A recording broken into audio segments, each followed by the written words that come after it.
In this video, I'm looking at some of the beauty lighting that is used in the substance. Now, there are several points in the film where Sue's character is shown in kind of a style which is almost more like an advert or something, like for Diet Coke. Indeed, she, has like a Diet Coke, and it feels like that sort of glossy, over the top, people don't actually live like this, perfect world kind of thing. So I want to take a little bit of a look because I've seen some behind the scenes shots about how they actually did this, and good news is they're using techniques which are very achievable in the real world for you. They don't have necessarily things going on which are massive. Well, they do have these as well, but this particular shot is done in a way which isn't a massive Hollywood setup, and it's something which you could go out tomorrow and try, and it would actually be completely legit. You wouldn't be doing anything different from the way that they're doing it just here. So these heightened sort of sexualized shots lean very heavily into that fashion and beauty lighting, and it makes sense for the way that Sue's character is. And if you look on the camera just here, they've actually got like a big piece of white card, and it's got a hole cut in it for the lens to stick through, and then they've used a bit of tape just around and down to pull it into a curve. And it is a very elegant, very simple kind of DIY hack to get light returned from where the camera is. Now you have to think, when you're looking at something like this, you've got a pretty big camera package. They're shooting on an Arri Alexa. I think this must be an LF. I don't think that it's 35 because of when it was shot. So I'm saying this is an Arri Alexa LF built out, potentially on a dolly or on a big tripod. You're going to have basically a lot of stuff and a lot of camera and people as well. Usually people on set dressed in dark colors, standing there, blocking light. So where you have a macro sort of, well, maybe not macro, but super close-up shot of something, you're going to naturally occlude a lot of light from your subject. It's just going to happen, If I put my hands just here, suddenly I'm casting a shadow on myself because I'm blocking all the light that's coming in. So by having this card on the front of the camera, effectively, with the lens poking through, means that they don't have that big black box of a camera and people and everything occluding light from that direction. They've actually got a way of returning some light as fill. And on top of all of that, it's not going to be a complex, you can just see it just here, it's just a bit of card. It's not going to require power. It's not going to be difficult to move it around. It doesn't have stands. It's not heavy. It doesn't have depth to it as such, a bit because it's in a curve, but it's not like a big softbox or a big bit of bounce card being held in by someone, because then you've got to have a person there as well.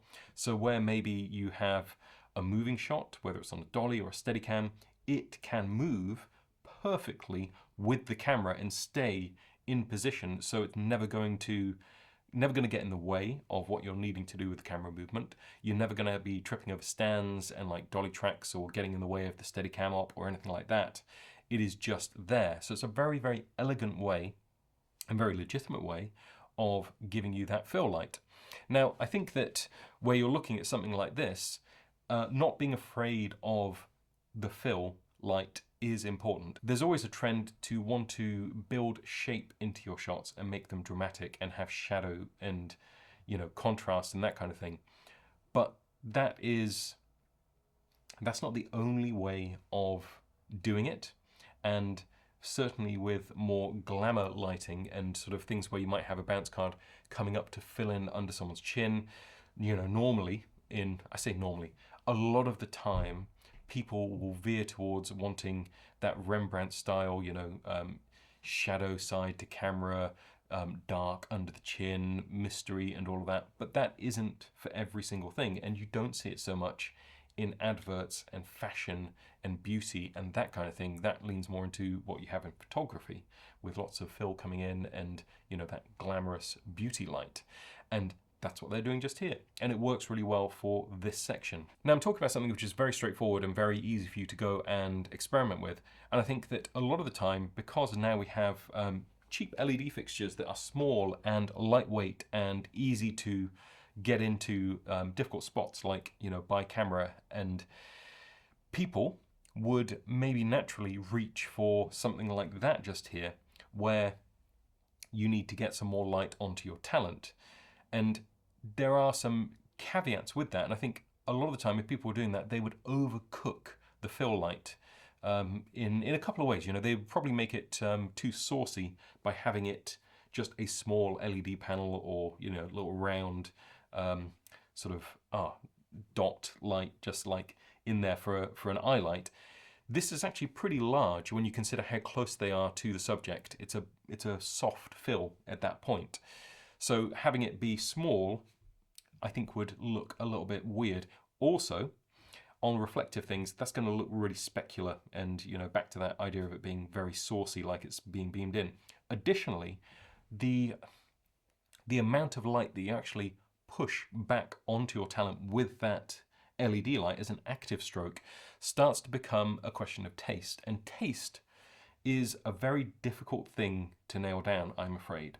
So you could walk into a set that a very respected cinematographer has lit, but all the lights are off and all the levels are reset, and you could sit there and you could have the same frame set and you could dial it up, and yours might not look as good, because even though you've got the same lights in the same places, you are not bringing the levels and doing the ratios in the same way that they would be.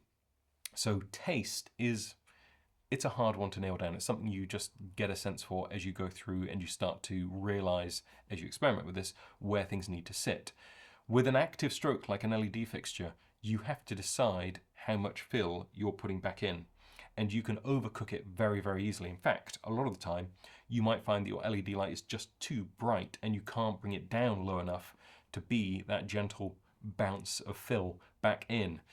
But if you use a piece of card, the level is taken care of to some extent for you.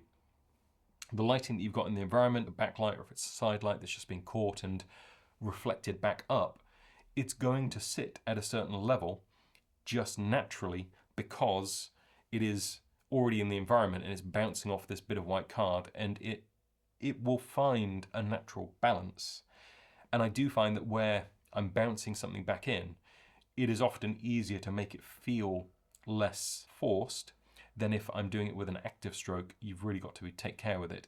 Additionally, as you move around the environment, the amount of light that this bounce gets is going to vary as you move around that environment, and it's going to naturally ebb and flow with the character as they move through relative to the other lighting sources, where your active stroke is always going to be set at the same level.